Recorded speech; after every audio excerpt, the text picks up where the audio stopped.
کہ نبی ہیں، نبی صحرا کی چادر اوڑھ کے سو گئے تو ملک نہ پہچان سکا کہ چادر کے پیچھے کون ہے. اور اسلام زینب کی چادر اوڑھ کے سو گیا تو پتا نہ چلا کہ زینب اسلام ہے یا اسلام زینب ہے. صلوات پڑھیے محمد علیہ. ایک بار قریب صلوات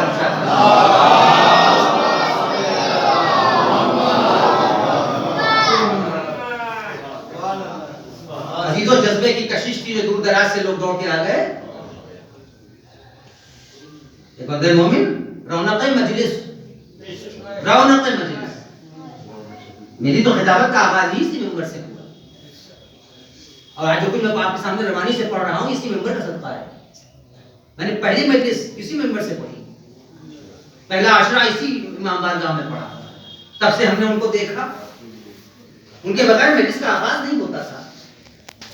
جذبہ اتنا محترم تھا، نیت اتنی خالص تھی، ایسی معصوم شخصیت. یقین جانیے جو محاورتاً ہم کہتے ہیں کہ معصوم تو 14 ہی ہیں، لیکن جب ہم کسی کی شریف النفسی کا اظہار کرنا چاہتے ہیں تو کہتے ہیں بڑا معصوم شخص ہے. بلا شبہ ان کی معصومیت میں شک نہیں تھا. ایسا بندہ ہے مومن، ایسا بندہ ہے مومن. ناراض بھی ہوتے تھے تو مسکرا کے ڈانٹتے تھے، یہ میں نے اپنی آنکھوں سے دیکھا ہے. بگڑ جاتے تھے تو ہنسنے لگتے تھے. عجیب شخص ہے، ناراض ہو کے ہنستا ہے. میں چاہتا ہوں خفا ہو تو پھر خفا ہی رہے. یہ کیفیت ان کے یہاں نہیں تھی، اور یہ صفت ان کو ملی تھی آل محمد سے تعلیم میں. یہ صفت بھی ان کو تعلیمات آل محمد سے ملی تھی کہ اگر آل محمد کسی پہ ناراض بھی ہو جاتے تھے تو مسکرا کے جواب دیتے. صلوات پڑھیے محمد علیہ.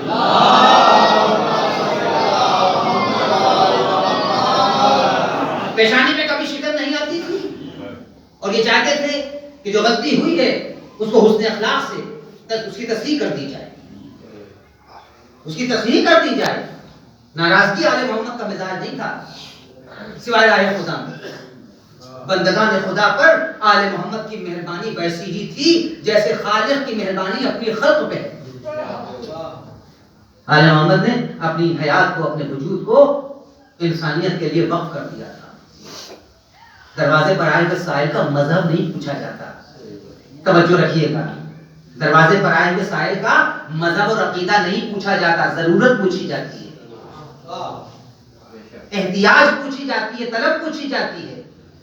کوئی بھی ہو اگر آپ کے سامنے آ گیا، میں نے عرض کیا کہ پروردگار عالم اس منزل پر اپنی بندگی کو پیچھے کر لیتا ہے، لیکن اپنی مخلوق کی اعانت کو، اپنی مخلوقات کی مدد کو وہ آگے بڑھا دیتا ہے. کہ اگر تمہارا پڑوسی بھوکا سو گیا ہے، ہم تمہاری بندگی کو قبول نہیں کریں گے، ہم تمہاری اطاعت کو قبول نہیں کریں گے. ہم نے تم کو اپنے سجدہ کرنے کے لیے نہیں پیدا کیا ہے. سجدہ بندگی نہیں ہے، تمہاری زندگی کا ہر لمحہ بندگی ہونا چاہیے. تمہاری زندگی کا ہر لمحہ بندگی یا پروردگار ہونا چاہیے. ہم بہت معرفت کرتے ہیں. معرفت کا مطلب کیا ہوگا؟ عرفان کا مطلب کیا ہوگا؟ کبھی سوچا ہم نے؟ پوری زندگی گزر جاتی ہے عرفان کرتے رہتے ہیں. عرفان کا مطلب کیا ہے؟ عرفان کا مطلب بس اتنا سا سمجھ لیجیے، مختصر ترین مطلب یہ ہے کہ ہم زندگی کی جس منزل پہ کھڑے ہوں اس منزل پر ہم کو یہ دیکھنا ہے کہ اس منزل پر ہمارے خالق کا ہم سے مطالبہ کیا ہے. اس مطالبے کو پورا کرتے جائیے، منزل عرفان سے گزرتے جائیے. صلوات پڑھیے محمد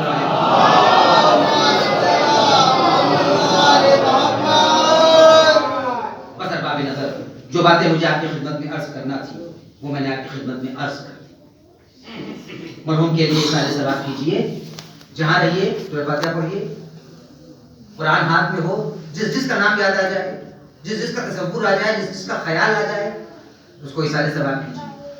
کسی کو نہیں جانتے ہیں تو غائبانہ کیجیے، صدقہ دیجیے. کار خیر کا مطلب کیا ہوگا؟ اگر آپ راستے سے گزر رہے ہیں اور راہ میں کوئی بڑا سا پتھر رکھا ہے اور آپ کے دل میں خیال آیا کہ بندگان خدا کی ان کو ٹھوکر لگے گی، آپ نے وہ پتھر ہٹا دیا، تو یہ کام آپ نے کس کے لیے کیا؟ بندگان خدا کا تصور تھا، مگر یہ کام بندگان خدا سے ہوتا ہوا خدا تک گیا، خدا تک گیا۔ وہ کہے گا کہ تم نے ہماری مخلوق کی راہ سے پتھر ہٹائے ہیں، ہم تمہاری تمام مشکلات کی راہ سے پتھر ہٹا دیں گے، جو بھی رکاوٹیں آئیں گی ہم کو ہٹا دیں گے۔ تم ایک پتھر ہٹانے پہ قادر ہو، ہم تمہاری تمام مشکلات کو رد کرنے پہ قادر ہیں۔ صلوات پڑھیے محمد علیہ۔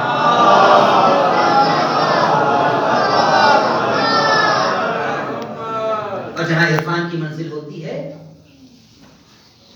اذیت لذت میں تبدیل ہو جاتی ہے۔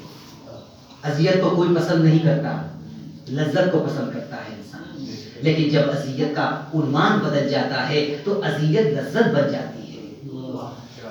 توجہ رکھیے گا، اذیت لذت بن جاتی ہے۔ جناب میثم تمار سے سرکار ولایت نے یہی تو کہا تھا، میثم یہ درخت کو دیکھ رہے ہو، یہ تمہارا مقتل ہے، یہ تمہاری قتل گاہ ہے۔ کہا مولا میرے قتل کا سبب؟ کہا ہماری محبت، ہماری محبت۔ دنیا کا کوئی رہنما اگر اپنے کسی چاہنے والے سے یہ بات کہے کہ ہمارے لیے جان دے سکتے ہو، قدم پیچھے ہٹ جائیں گے۔ یقین کیجیے، میں خطابت نہیں کر رہا ہوں، بالکل سچی بات ہے اس کا۔ بڑے سے بڑا پیر و مرشد ہو، جان دینے کی بات آئے گی تو قدم پیچھے ہٹ جائیں گے، لیکن جب دلوں کے اندر معرفت امیر المومنین بھری ہوئی ہو، محبت اہل بیت سے ہمارے ذوق کا ہمارا پیمانہ لبریز ہو، ہمارا وجود ڈوبا ہوا ہو محبت آل محمد میں، عرفان اہل بیت میں، تو اذیت لذت بن جاتی ہے۔ توجہ رکھیے گا، میں آخری بات عرض کر رہا ہوں، اذیت لذت بن جاتی ہے، اور ایک منزل ایسی بھی آتی ہے کہ اذیت کے نہ ہونے سے اذیت پیدا ہو جاتی ہے۔ کہا یہ درخت دیکھ رہے ہو، اس پر تم کو سولی دی جائے گی، ہماری محبت میں اذیت ہے کہ نہیں ہے؟ اذیت ہے کہ نہیں ہے؟ راستہ بدل دیتے، موقع ملتا تو پیڑ کٹوا دیتے۔ لیکن آپ دیکھیے کیا تھا عرفان علی ابن ابی طالب، کیا تھا، کیا تھی محبت حضرت امیر المومنین کے دل میں۔ جب ادھر سے گزرے تو ایک بالٹی پانی ڈال دیا، جب ادھر سے گزرے پیڑ کا جائزہ لیا، کوئی ڈالی سوکھ تو نہیں رہی ہے، کوئی پتا گر تو نہیں رہا ہے۔ اچھا مسلسل یہ عمل جاری رہا، اور پوچھنے والوں نے پوچھا پیڑ میں پانی کیوں ڈالتے ہو؟ کہا میری اذیت لذت بن گئی ہے۔ کہا ہم سمجھے نہیں، کہا ہم سمجھے نہیں، اذیت کیسے لذت بن گئی؟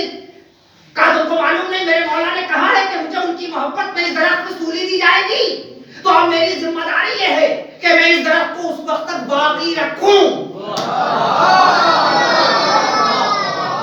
میں اس درخت کو اس وقت تک باقی رکھوں جب تک کہ میرے مولا کے قول، ذہن سے نکلا ہوا قول پائے تصدیق کو نہ پہنچ جائے۔ آپ نے دیکھا، یہ خطابت نہیں ہے ارباب نظر، یہ تجزیہ ہے جو عرض کر رہا ہوں۔ اذیت کسی کو پسند نہیں ہوتی، لیکن جب محبت آل محمد جاگزی ہو جاتی ہے قلب و ضمیر میں، قلب و ذہن میں، تو اذیتوں کا عنوان بدل جاتا ہے، اذیت لذت میں تبدیل ہو جاتی ہے۔ کہا میں چاہتا یہ ہوں کہ یہ درخت اس وقت تک باقی رہے جب تک کہ میرے مولا کے دہن سے نکلا ہوا وہ فقرہ پائے تصدیق کو نہ پہنچ جائے۔ اور یہی تو منظر ہم نے کربلا میں دیکھا۔ بہت بھیجا کرتے تھے مرحوم، آگے ہی بیٹھتے تھے، سوسانی ختم کرنے کے بعد یہیں بیٹھ جاتے تھے اور توجہ سے سنتے تھے مجلس، چاہے جتنی رات میں مجلس ہو۔ 1:30 بجے رات میں بھی میں نے سزا خانی مجلس پڑھی ہے، جبکہ رات میں ایک ہی مجلس ہوتی تھی، اور 1:30 بجے رات میں انہوں نے سوسانی کی، اور جب تک وہ آ نہیں گئے سوسانی ختم نہیں ہوئی، مجلس شروع نہیں ہوئی۔ تو یہ منظر ہم نے کربلا میں دیکھا کہ اذیت کے نہ ہونے سے اذیت ہے، اذیت کے ذرا سا ایک بچے کو یہ احساس ہو گیا کہ میرا نام میرے چچا نے محضر شہادت میں نہیں لیا، میرے چچا نے میرا نام محضر شہادت میں نہیں لیا، کتنی اذیت ہوئی اس بچے کو۔ اے مولا، اے چچا، کیا میں لذت شہادت سے محروم ہو جاؤں گا؟ کیا لذت شہادت سے محروم ہو جاؤں گا؟ تو فرمایا کہ ارے قاسم، تم اپنی کیا بات کرتے ہو؟ کل تو میرا علی اصغر بھی شہید ہو جائے گا، کل تو میرا علی اصغر بھی شہید ہو جائے گا۔ خانوادہ بنی ہاشم کو بھی بچہ تھا، ایک مرتبہ حمیت کو جلا لایا، بس تینوں اٹھ کے کہتا ہے کیا اشقیاء خیمے میں آ جائیں گے؟ کہا نہیں نہیں قاسم، میں علی اصغر کو لے کے اپنی آغوش میں نہیں جاؤں گا۔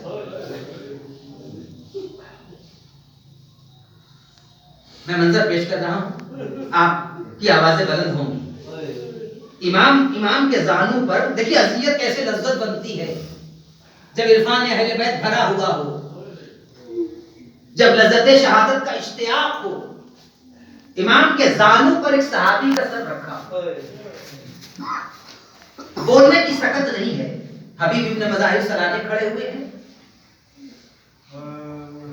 مسلم ابن اوسجا بول نہیں پا رہے تھے۔ ایک مرتبہ حبیب ابن مظاہر کو اشارہ کیا آنکھوں سے، حبیب نے آواز دی، مسلم میں تمہارے اشارے کو سمجھ گیا، تم یہی کہنا چاہتے ہو نا کہ جب تک میں زندہ رہوں میرے مولا پہ کوئی آنچ نہ آنے پائے، تم چین سے سو جاؤ، جب تک حبیب زندہ ہے حسین پہ کوئی آنچ نہیں آئے۔ ابھی یہ گفتگو ہو ہی رہی تھی کہ خیمے سے کمسن بچہ نکلا۔ کمسنی کا عالم یہ تھا کہ جو تلوار کمر میں حمایت تھی وہ زمین پہ خط دیتی جا رہی، رخ اس کا میدان کی طرف تھا۔ امام نے علی اکبر کو آواز دی، جاؤ جا کے اس بچے کو لے کے آؤ، یہ بچہ میدان میں کیوں جا رہا ہے؟ کمسنی کا عالم ہے۔ علی اکبر بچے کو گود میں اٹھا کے لائے، گود میں اٹھا کے لائے، امام کی بارگاہ میں پیش کیا۔ امام نے سینے سے لگائے، رخساروں کے بوسے دیے، پیشانی کی چومی، کہا میرے لال کس کے فرزند ہو؟ میں جملے کہہ نہیں پا رہا ہوں، کہا میرے لال کس کے فرزند ہو؟ جب بڑا بچے نے آواز دی، فرزند رسول ہے جس کا سر آپ کے زانوں پہ رکھا ہوا ہے، میں اسی مسلم کا بیٹا ہوں۔ کہا میدان میں کیوں جا رہے ہو؟ کہا جو کام میرا بابا نہ کر سکا میں اس کام کی تکمیل کرنے کے لیے جا رہا ہوں۔ فرمایا نہیں، یہ عمر ماں کی آغوش میں بیٹھنے کی ہے، میدان میں جانے کی نہیں ہے۔ تو جانتے ہیں بچے نے کیا کہا؟ وہ کہتا ہے مولا آپ نے مجھے غور سے دیکھا نہیں۔ امام نے سر سے پیر تک بچے کو دیکھا، کہا میرے لال کیا کہنا چاہتے ہو؟ وہ بچہ کہتا ہے مولا آپ یہ فرماتے ہیں کہ یہ عمر ماں کی آغوش میں بیٹھنے کی ہے، دیکھیے میری ماں نے مجھ کو مجاہد بنا دیا، یہ میری کمر میں تلوار جو حمایت ہے یہ میری ماں نے حمایت کی ہے، یہ میرے سر پہ جو امامہ ہے میری ماں نے رکھا ہے، یہ میری دوش پہ جو ردا ہے میری ماں نے ڈالی ہے۔ امام نے فرمایا مگر میرا حکم ہے، فقرے سنیے گا، امام نے فرمایا مگر میرا حکم ہے کہ خیمے میں پلٹ جا، یہ عمر جہاد کرنے کی نہیں ہے۔ بچہ خیمے میں گیا، ایک مرتبہ خیمے کا پردہ اٹھا، ایک مومنہ بچے کا ہاتھ پکڑ کے نکلی، امام کی بارگاہ میں آئی، کہا مولا مجھے آپ سے شکوہ ہے کہ آپ نے میرے ہدیے کو رد کر دیا، آپ نے میرے ہدیے کو رد کر دیا۔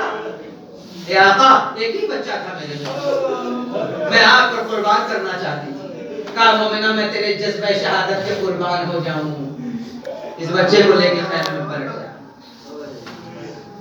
انصاف سے بتائیے کہ جب چاہنے والوں کا یہ عالم ہے تو جن کی آغوش میں علی اکبر پلے ہوں گے،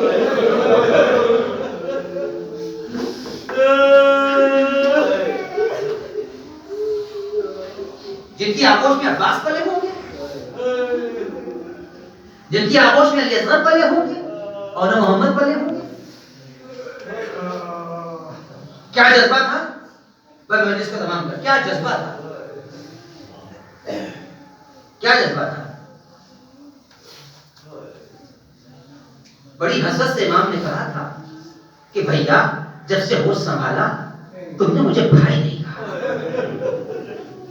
تم نے مجھے بھائی نہیں کہا، ایک مرتبہ تو بھائی کہہ دو، تو کہا کہ آقا میں کیسے کہہ سکتا ہوں آپ کو بھائی، میری ماں اس گھر کی کنیز تھی اور میں آپ کا غلام ہوں۔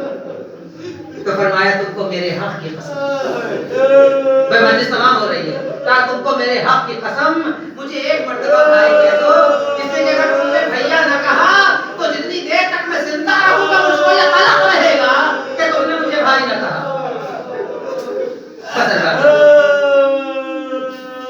آج مجھے مرحوم بہت یاد آ رہا ہے، اور ایک مرتبہ بھائی کہہ دو۔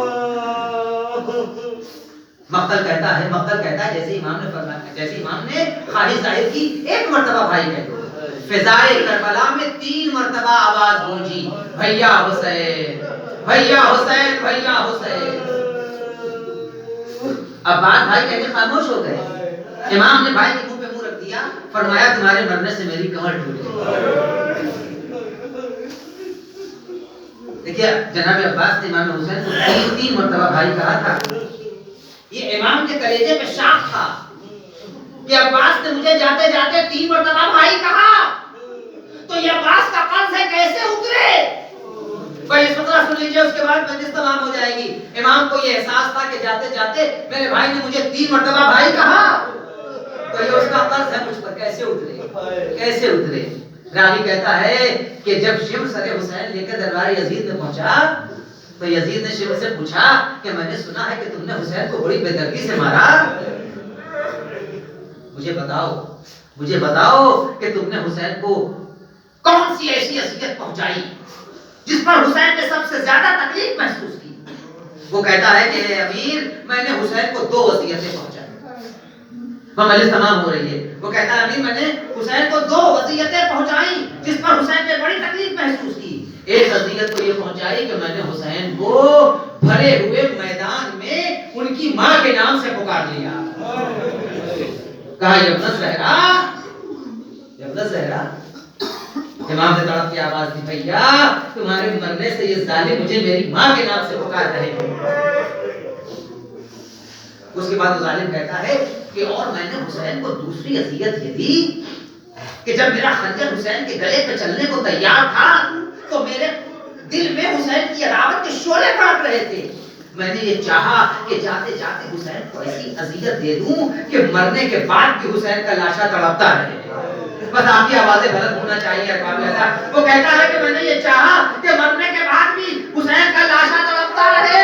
ایک مرتبہ ظالم کہتا میں اپنے لبوں کو حسین کے کانوں کے نزدیک لایا، میں نے حسین سے کہا کہ ابن زہرا میرا خنجر تمہارے گلے پہ چلنے کو تیار ہے، بتاؤ تمہاری نصرت کو کون آئے گا، تم کسے اپنی مدد کو پکارو گے؟ وہ ظالم کہتا ہے جیسے ہی میں نے حسین سے یہ پوچھا حسین نے ترائی کی طرف دیکھا، 3 مرتبہ پکارا عباس عباس عباس۔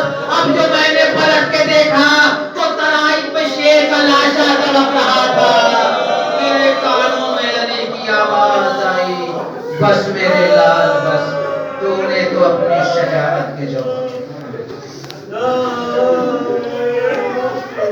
سيعلم الذين ظلموا أي منقلب ينقلبون إنا لله وإنا إليه راجعون۔ إلهي بحق الزهراء وأبيها وبعلها وبنيها۔ باراللہ اس مجلس ادا کے ثواب کو مرحوم جعفر عباس صاحب ابن افتخار حسین صاحب کی روح کو حصال فرمائے، باراللہ ان کے درجات کو بلند فرمائے، باراللہ ان کی نیکیوں کو قبول فرمائے۔